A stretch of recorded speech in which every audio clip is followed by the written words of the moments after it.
केकई नरेश महाराज। Porous प्रातः काल की संध्या पूर्ण करने के पश्चात सूर्य को जल दे रहे थे। सूर्य अर्घ्य के पश्चात वे अपने महल में पहुंचे तो उनके सामने जय और विजय उनके पुत्रों ने उनके चरण स्पर्श किए। महाराज पोरस ने गदगद वाणी में उन्हें आशीर्वाद दिया। पिताश्री, जय ने कहा, कहो पुत्र। राज्य के 2 प्रमुख अमात्य आपसे भेंट करने हेतु पधारे हैं। मैंने उन्हें स्वागत कक्ष में बिठा दिया है।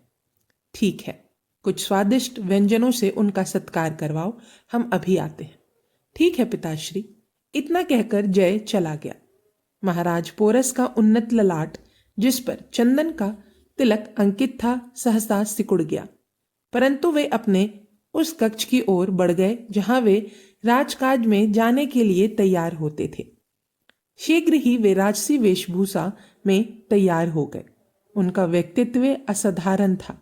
6 हाथ से अधिक कदकाठी, भरा पूरा हिष्ट पुष्ट शरीर, विशाल नेत्र व भुजाएं, चलने का ढंग ऐसा जैसे कोई सिंह जा रहा हो।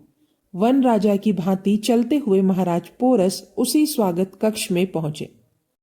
कक्ष में प्रविष्ट होते ही उनकी दृष्टि उन दोनों अमात्यों पर पड़ी जो उनके आने की प्रतीक्षा कर रहे थे।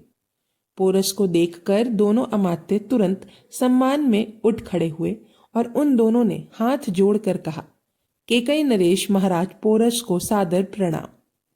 पोरस की तेजस्वी मुखमंडल पर मधुर मुस्कान उभरी। अमात्यों से उन्होंने गंभीर व भारी भरकम स्वर में पूछा, कहिए अमात्यगण, आज प्रातःकाल की बेला में आपका किस हेतु से आना हुआ?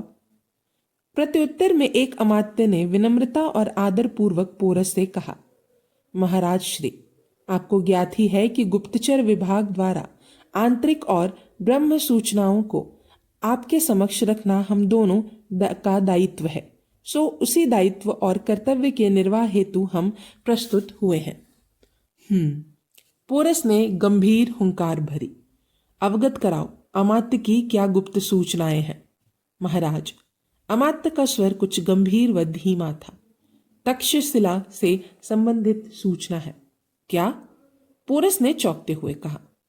महाराज, तक्षशिला में तैनात हमारे प्रमुख गुप्तचर ने सूचित किया है कि राज्य में 2 अपरिचित व्यक्ति देखे गए हैं।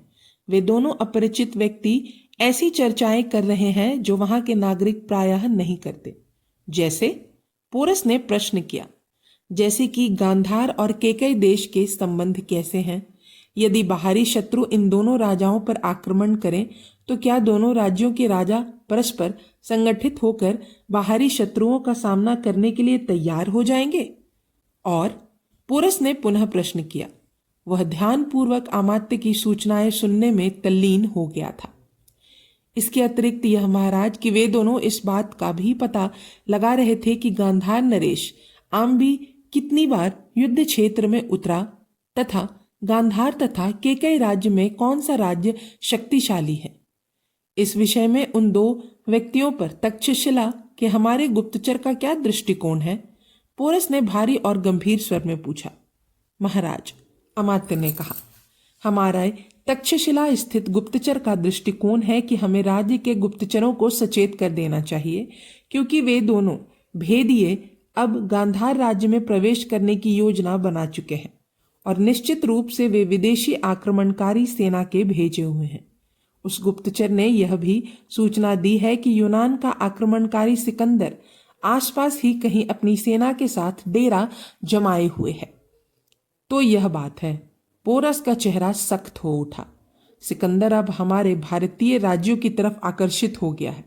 खैर, इस संदर्भ में वरिष्ठ यात्रियों से परामर्श किया जाएगा, परंतु उन 2 भेदियों पर कड़ी दृष्टि रखी जाए, विशेषकर उस समय जब हमारे राज्य की सीमा में प्रवेश कर रहे हों। जो आज्ञा महाराज, आपके आदेश का पालन होगा। यह कहते हुए वे दोनों अमात्य उठ खड़े हुए और पोरस को पूर्ण की भांति प्रणाम करके चले गए। उनके जाते ही पोरस का चेहरा गंभीर हो उठा। उसकी आंखों में शून्य में खो गए और वह अतीत में हुए अपने और आचार्य चाणक्य से हुए संवाद की स्मृति में डूब गया। उसे महसूस हो रहा था कि दूरदर्शी चाणक्य के शब्द आज सिद्ध हो रहे थे। इसके साथ ही पोरस की आंखों में चाणक्य की अब तक की जीवन गाथा भी मूर्तिमान हो रही थी। पोरस को आचार्य चाणक्य के विषय में ज्ञान था कि आचार्य चाणक्य के हृदय में मगध सम्राट नंद के प्रति ज्वाला धधक रही है, क्योंकि मगध की प्रजा ही नहीं वरन स्वयं आचार्य चाणक्य भी मगध सम्राट के अत्याचार का शिकार हुए थे। इस विषय में सोचते हुए पोरस की स्मृतियों ने चाणक्य के विगत सन्नास भरे जीवन में छलांग लगा दी और उस काल कुंड में विचरण करने लगी जब राजा नंद के अत्याचारों से मगध की प्रजा त्राही त्राही कर रही थी। उन दिनों संपूर्ण मगध राजा नंद से पीड़ित था, परंतु किसी में भी यह साहस नहीं थी कि मगध नरेश के विरुद्ध आवाज उठा सके। कारण स्पष्ट था कि निरंकुश शासक नंद के कोप का भाजन कोई भी नहीं बनना चाहता था। सभी इस तथ्य से परिचित थे कि मगध सम्राट का दंड अमानवीयता और क्रूरता की सीमाएं लांघ जाता है।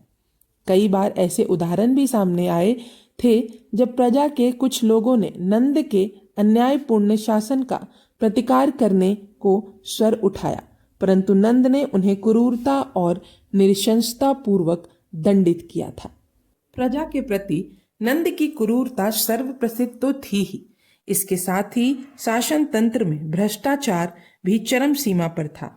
होता भी क्यों ना, जब शासक ही स्वेच्छाचारी हो तो उसके चापलूस सेवकों को भ्रष्टाचार के सरोवर में स्नान करने से कौन रोक सकता था। उस काल में संपन्न राज मगध का शासन सुचिता और सदाचरण से दरिद्री हो चुका था। वातावरण में भय के थपेड़ों को प्रजा मौन होकर सहने पर विवश थी, परंतु इसे निर्लिप्त रहने वाले नंद की प्रजा की पीड़ा से कोई प्रयोजन नहीं था।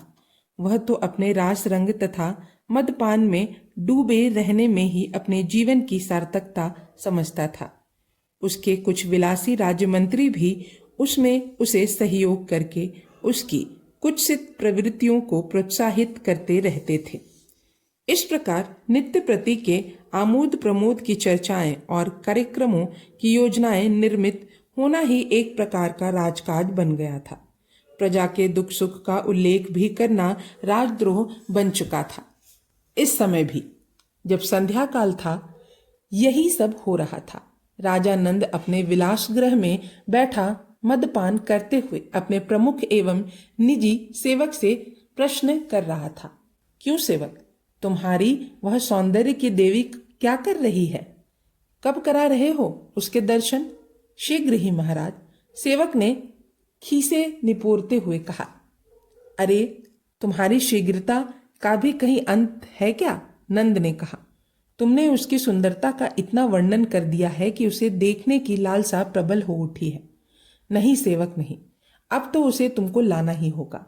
आजकल कहते हुए तुमको बहुत समय हो चुका है। जाओ और उस सौंदर्य की प्रतिमा को लाकर हमें दिखाओ। जो आज्ञा महाराज, सेवक ने कहा। आपकी व्यग्रता को देखकर मुझे जाना ही होगा, ही कहते हुए सेवक चला गया। सेवक के जाते ही सम्राट नंद ने मद के घूंट भरने आरंभ कर दिए। उसकी आंखों में विलासिता की लालिमा गहराती चली जा रही थी।